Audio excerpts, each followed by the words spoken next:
maqaan kee eenyudha? Eessarraatii dhuftan? Maqaan koo Mastuu Taaddasaan jedhama. Kana nufe guduruu Wallaggaatti garuu addanuma jiraachaan jira 00 gaa Waaqayyo olmaa gurguddaa naaf dhooleenaa fi kana gadda kanan jedhamne Waaqayyo mana koorra dabarsee mee utuu an dhugaa baatii kanatti hin galii Waaqayyoon naan galateeffadhaa.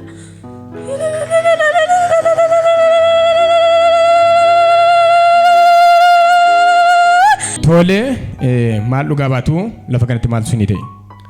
Anaa fi mucaan koo torbee har'aa roobii galgala sa'aatii 7 keessaa dammaqee qabame utumanii baadhee rafaa jiru mucaan irra keessaa anuma biraa ka'eetu ol ka'ee taa'ee dammaqee qabame. Sanumarraan kan kee ol deebisutti ka'ee bifa keelloo fakkaatu of keessaa baasaa jalaanis akkasuma baasaa ani baqaa maaliin maal taatee jedheetaniin irra keessaa ka'ee gaafan ol ka'ee qabadhu mucaan hin jiru suruma isaa baqaa. Maalan godha jedhee halkan sana mucaa wayiitu na bukkee jira abbaa warraa kollee na bukkeen jiru ture. Mucaa sana faana qabannee bullee ganama bariisaa fudhadheen kininika ollaa keenya jiruun fudhadhee deeme. Gaafan deemuu mucaan achittis baay'ee dhukkubee marfee laatanii fi jennaan xiqqoo itti furee otuma akkas jedhuu hin fayyanaan jedhanii qoricha waan teenaa laatanii bulbulanii fudhadheen gale.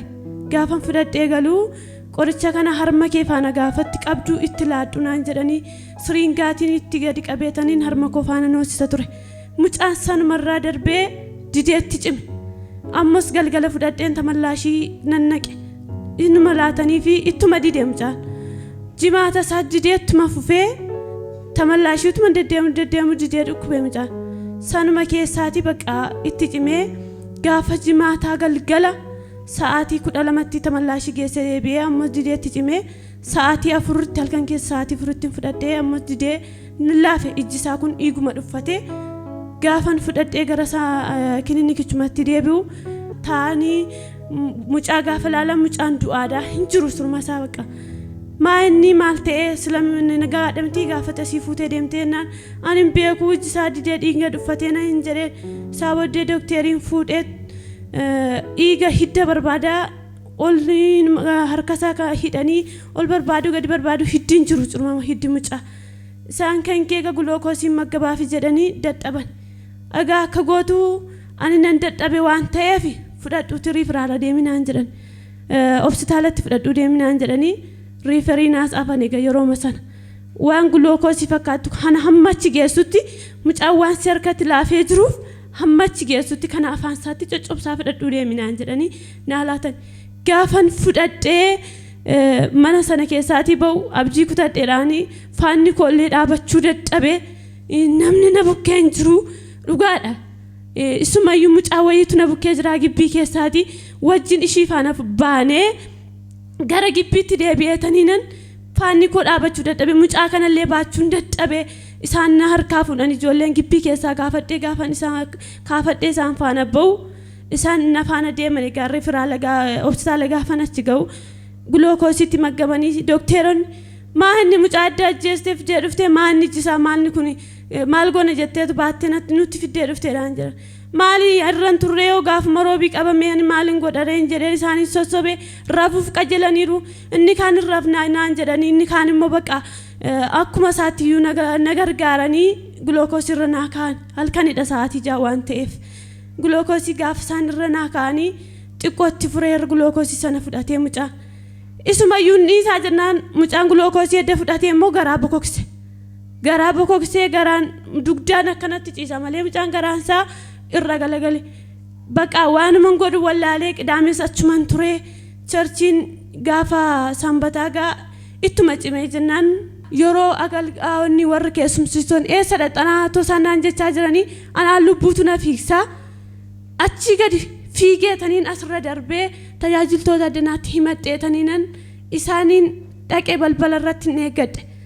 Balbala irratti eeggadee ba'uuf qajeelanii roddoo sana irratti maaloo raajii mucaa koona jalaa dhukkubaa jira maal ta'a naa kadhadhaan jedhee maal ta'e jennaan hospitaalaatiin eeyyama fudhadheen feega sa'aatii muraasa naa qabanii walakkaa naa qabanii dhaqii kadhachiisii kootu naan jedhaniitu sanaan egaa raajiin maqaa gooftaa Yesuusiin afurri amajaajii amma gadhiisin deebi mucaan kun homaan ta'u hin du'u jedhanii bira darbanii mucaan kee homaan ta'u galataaf deebii gootu naan jedhanii battaluma sanaa ka'ee mucaan nagaa nabuusi jedhee an harkaati ol jedhee lafa kaayetaniinan egaa miilla isaa gulookoosii karaa miillaa fudhachaa jira fudhadheen mucaan fayyuma isaa fudhadheetaniin gara hospitaalaatti deebi'ee garaan isaa gadi bu'ee homaan jedhummoo lakki mucaan kee sii wayyeera hedda charchii dhaqxee dhuftee immoo sii wayyee sii kadhatamee argattee naan jedhan dookteroon naa kadhatame waaqayyoof haa galatuun jedhee yerooma sana gaabboleessa isa kanaatiin raajiin aqiitii zayitii afaan isaatti cobsi jedhanii zayitii afaan isaatti naa cobsanii anis immoo yerooma sana fudhadheetanii zayitii dibadhee fudhadhee galee itti diddibee waaqayyo nagaa koo deebisee du'a mana koorra dabarsee isa kanaaf sabni waaqayyoo naa galateeffadhaa mucaa nagaa koo baattadheen dhufe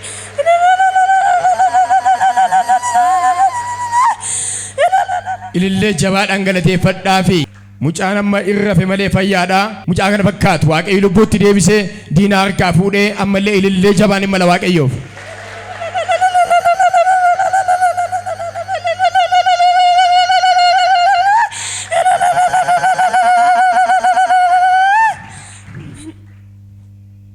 Gaafa sagantaa konfiraansii yookaas dilbata ganama hospitaala baatee mucaa du'aa harkatti dadhabe baattee dhuftee sagantaa waaqeffatamu faarfatamu keessa asirraan seentee saba mucaan ishii harkatti du'ee jiruuf taa'uu hin dandeenye asumarraan dabartee hamma namni waaqayyoo ol seenanitti balbala gubbaa dhaabattee hin eeggatte harka isaanii irra kaanii jecha amantii itti dubbatanii bira darban battaluma sanaa qabee mucaan ishii deebi'ee nagaatti hin jiraate waaqayyoon ililleen galateeffadhaa.